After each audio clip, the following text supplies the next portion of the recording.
Hello, this is going to be a video that will have several parts, probably parts 1, 2, 3 or something like that, just to warn you up front because I'm at a pick that I was invited to by our friend Willie, and this is the house that I will be picking. This is the outside of it. You can see it's overgrown. There's even plants growing on top of the roof. This is very reminiscent of the Asgraff house that we did in East Hartford. And so I don't know what's in here. I've never been in here. I haven't seen Willie in a while. I'm hoping, of course, to find a lot of smally smalls because we do really well with those, as well as, any other treasures that, will do good as far as resale goes on eBay. So I just want to give you a brief intro. What I brought with me are gloves, mask, for breathing, as well as some bins so that when I collect some, hopefully lots of smalls, I have something to put them in. I can't pick for long because I have another video that will be coming up, and I'm going to tell you about a project that we're working on with some people out of New York, and that's going to be very interesting. They're coming today at 3, so right now it's like 12 noon. I'm sitting here waiting for Willie because I didn't get his text until later that was telling me to notify him half an hour before I got here. Great, thanks. Because I could have done that, and he could have been here, and I could be in the house already. But anyway, this is a really huge project for him. Usually he doesn't take projects that are this large, so I find that very interesting. The Asgraff house that we had in East Hartford was, I think it was like 6 bedrooms, and all these other miscellaneous rooms that, no person even uses. It had, a music room. The house was built in the 1700s. Unfortunately, it looked as if no one had taken care of it since the 1800s. It was in such bad condition, I was afraid we were going to fall through the floors. There were, you know how they say bats in the belfry? Well, let's say there were dead squirrels in the belfry. There were mice nests. There were so many mice nests that this guy I hired to work on this project, he said they stopped counting at 30. He said at 30, he told his guys he didn't even want to know what else was there. So they found dead animals, living animals. It was crazy. It was crazy as hell.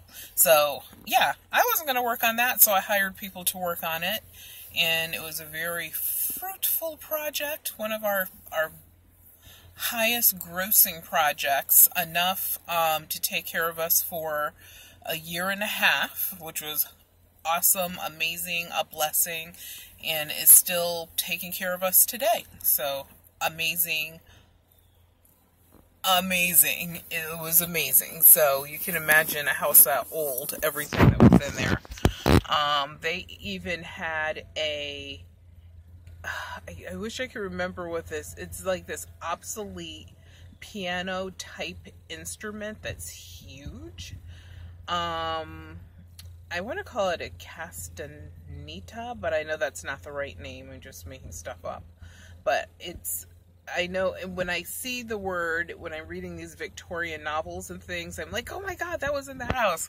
Otherwise, I never even think about it. But it's not a piano or an organ, obviously, but it's a keyboard type instrument, and women used to play it in an elongated body or cabin where the keys were, and I think it had less keys than a piano, but anyway, I'm just saying they had so many things that were obsolete, they had so many things that were amazingly awesome, and they let us have full throttle of the whole place, and it was awesome.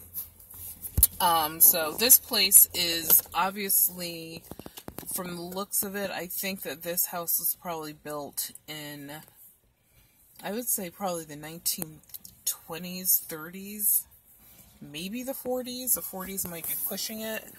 I don't know if you can see the front door. Yeah, wait. There's the front door. So, you know, what I expect to find in this, I think we're going to find more modern things, not things that are modern as far as 2017, but, you know, things probably going from, I would say, the 80s up.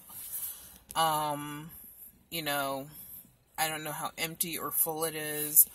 The other house, the Ask Graph house that we did, you could literally see the stuff through the windows. It was, you know the show Hoarders? Those people were neat and tidy compared to these folks that we did, at the Ask Graphs.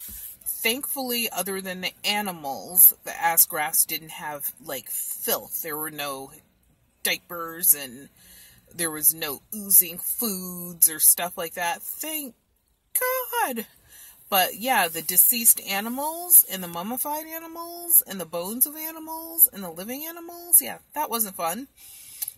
But like I said, it could have been worse because we could have been dealing with human waste and stuff. And thank God that wasn't there. And if there was any of that, like I said, I hired 2 crews of people.